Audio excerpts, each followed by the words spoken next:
Hi, I'm Matt with MaximumLivingPower.com, and this is my video coaching newsletter series. And the topic of today's newsletter is going to be identify your gifts for a fulfilling life. Well, in this particular video, I'm going to discuss the rewards of identifying your gifts and why it's important to do something that you're gifted in or that you're passionate about for a living, as well as your hobbies and doing other things that are just around what you're good at naturally. So, I got this topic from a situation from one of my coaching clients that he asked something that kind of made me think on on gifts and passions and all that. And the question that he had asked was, how do you know what it is that makes you happy? So I thought this was something to cover in a topic, just in case some of you maybe you're feeling not so happy in what it is that you're doing, maybe not just for a living or in your spare time or whatever the case may be, throughout your entire life. So uh, first I'm going to kind of talk a little bit about like how to identify your gifts, um, and how they differ from other things that you do. Now, when you find something is a gift, or I'm sure you heard of the phrase, oh, it just comes natural. Well, things, should I say, people are different in basically every area of their life compared to one another. And one thing to keep in mind is that just because somebody else can do something that's really that's and really good at it doesn't mean you can. So for instance, a singer, okay, if you've got a naturally gifted singer when they're born or when they're a kid, and they're just naturally gifted at it, and you have somebody who's naturally not gifted at it but don't really have a tone for singing, it doesn't really matter how much you practice. I mean, you could become better at anything that you practice, but when we're talking about a natural gift, it's more on the along the line of having a natural ability to succeed at something. And like I was saying about singing, is that it doesn't matter how much you practice, if your tone and vocal anatomy, should I say, is not designed to be a good singer, you won't be a good singer. And I know a lot of kids and a lot of parents, and also a lot of people that try to encourage their kids, if they're singing or if they're doing something like that, to encourage them that they're going to get better, that they're going to get better and better. But there's a certain age to where that you'll know if your child is going to be good at singing, or if they have that vocal makeup to be able to succeed at it. Now, if you enjoy something, it doesn't mean that you have to necessarily get out of it completely. So for instance, if you like music, you like singing, it doesn't mean that you can't do something in music or in singing. Maybe you can play an instrument. Maybe you're even good enough to maybe be backup, or backup vocals, or something like that. Maybe a songwriter, or maybe somebody who controls what happens on stage, lighting or something, to where you can be around music and all that.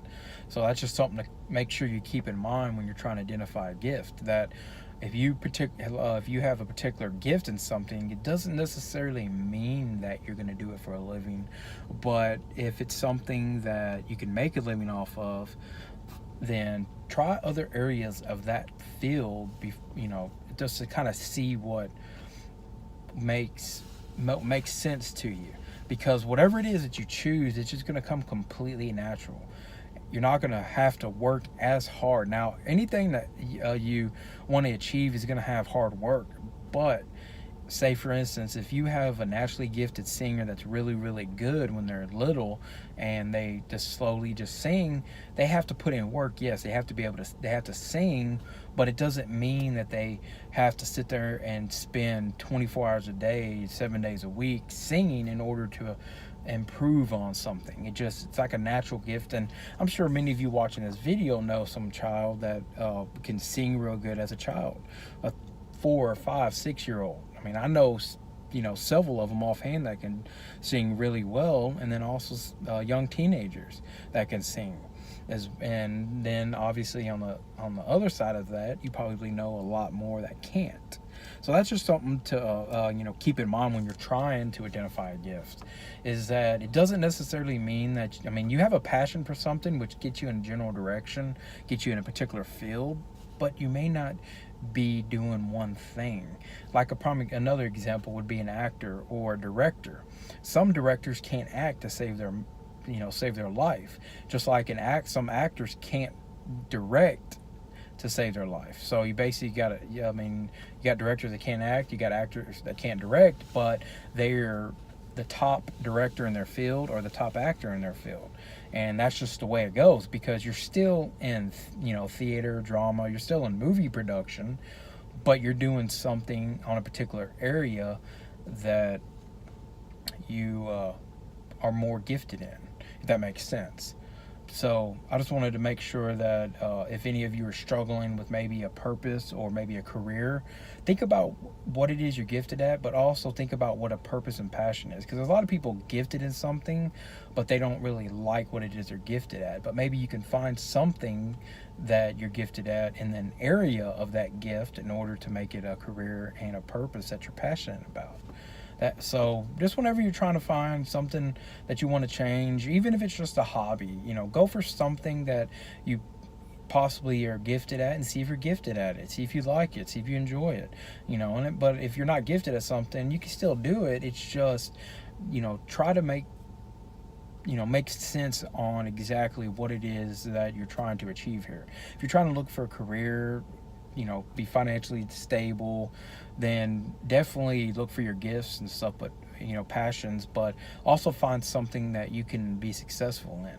So if you back to singing, it's the easiest example is if you can't sing, but yet you continuously try to sing, and you try to get gigs and make money off of it or join a band, you're going to be struggling. You're going to have a lot of suffering, because it's going to be hard for you to find gigs. It's going to be hard for you to get into a band and actually have people that'll pay you if you're not good at it. And that goes with any field, though. I mean, that goes with any career that you think of. If you're not good at it, then your pay is going to be very low, or your employment is going to be very short term.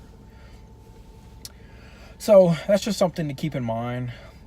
You know, I see a lot of people, and I'm sure people watching this video can relate, that you're doing something you don't enjoy, that you're not passionate about, or you're not gifted in, or you just don't like getting up and going to work every day. You live for the weekend, in other words. So just whenever you're trying to decide, or you wonder why you're not living a fulfilled life, look at what it is that you do majority of your time, which majority of our time we're all at work. And just take that into consideration whenever you're making your next career, you know, change, and you're making your career choices. Just use your gifts, passions, and you will live a more fulfilling life, and that's guaranteed. So if you could use my help personally, you can go to my website at MaximumLivingPower.com. Go to the Contact Me tab and select the coaching option that works best for you. If you'd like me to cover a particular topic in an upcoming new video newsletter like the one you're watching, just go to the Contact Me tab of my website and email me your question. Just be patient, because I do get a lot of emails and also requests from my coaching clients, but I will get to your question as soon as possible. Please subscribe, like, and share this video for more videos on topics like these and others, and I will talk to you soon.